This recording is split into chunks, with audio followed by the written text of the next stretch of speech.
Il était une fois, dans le lointain royaume de Dragonia, un royaume dévasté par les guerres incessantes opposant Wargon, dragons, hommes et femmes, un valeureux chevalier, Éboric de Beauchalet. Accompagné de son écuyer, Wilbur, ce dernier parcourait les landes arides et les terres désolées, en quête d'aventure, de monstres sanguinaires assoiffés de sang à terrasser. Mais un défi plus grand encore les attendait. Un défi qui éprouverait leur bravoure, leur agilité, leur endurance, leur volonté, leur force et leur capacité à se déplacer sur la terre ferme dans un milieu aérobique.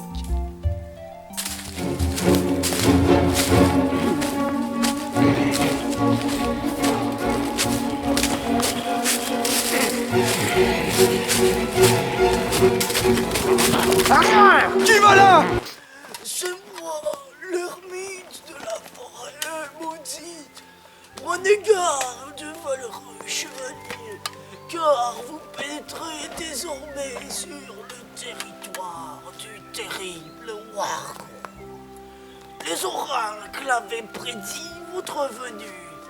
Vous devez aller à la rencontre du terrible Wargon pour sauver la princesse et mettre fin au règne de terreur du terrible Wargon.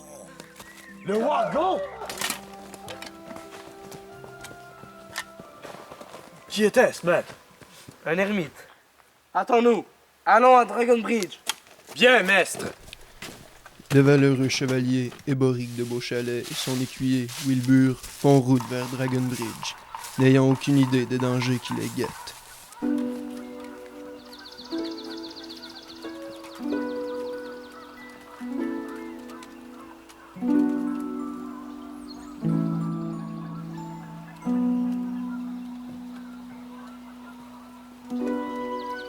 Le Wargon nous précède de peu. Les cendres sont encore fraîches.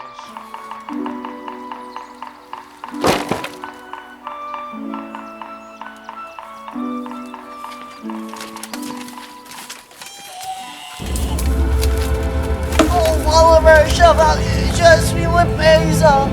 Le terrible Wargon a détruit tout Dragon Bridge. Priez, tant qu'il est encore temps, priez!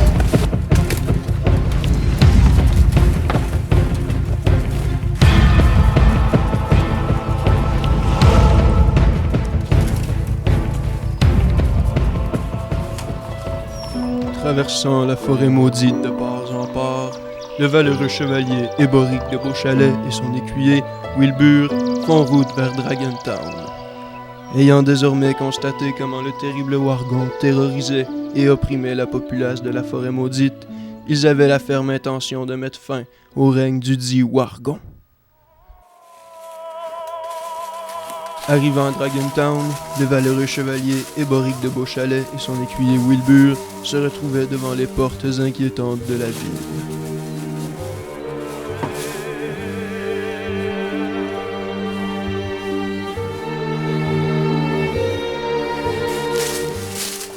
S'aventurant dans les villages déserts, ils se dirigeaient, d'un pas décidé, vers l'auberge de la petite bourgade, espérant y trouver de quoi apaiser leur faim et leur soif.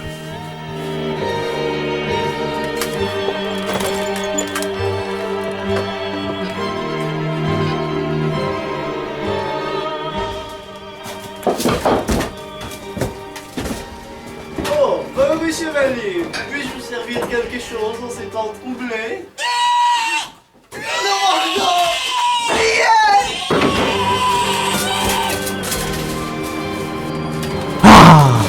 Le terrible dragon les avait attirés à Dragontown dans un terrible piège et s'apprêtait à les réduire en ragoût, comme avait subi le pauvre Godefroy il y a de cela quelques jours.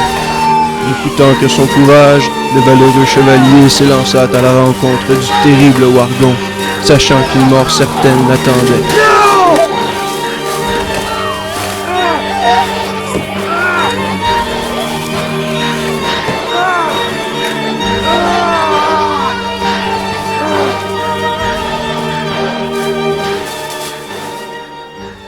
Non, mon maître, preux chevalier! Je pars avec mon panache et prends soin de mon épagnoul. Non! Non! Maître!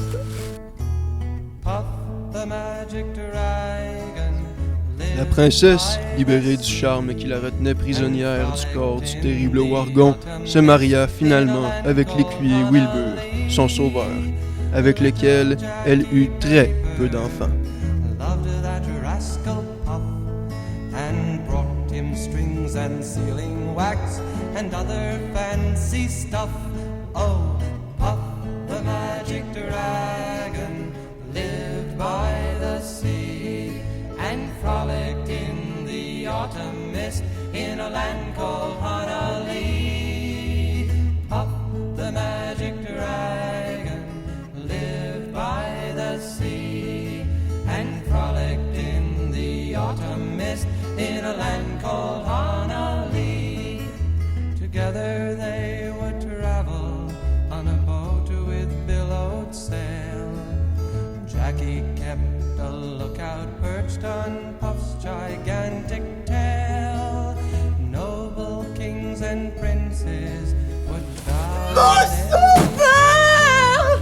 Non, Wilbur, reviens! Flags when Puff roared out. Reviens! Oh, Puff the magic dragon lived by the sea and frolicked in the autumn mist in a land called Honolulu.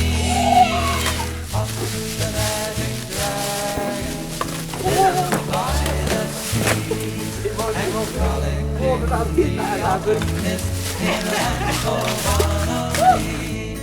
A dragon lives forever, but not so. Le terrible Wargon! Make way for other toys. Right, it happened. Jackie paid Scène 5, plan 2. Non, oui, plan 1, prise 1, prise 2. his fearless Non, prise 2. Alors, action. green scales fell like rain.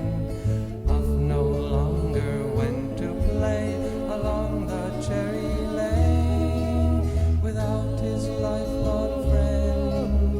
Puff could not be brave, so Puff, that mighty dragon, sadly slipped into his cave. Oh, Puff the magic dragon lived by the sea and frolicked in the autumn mist in a land called Honolulu. Puff the magic dragon lived by the sea and frolicked in the autumn mist in a land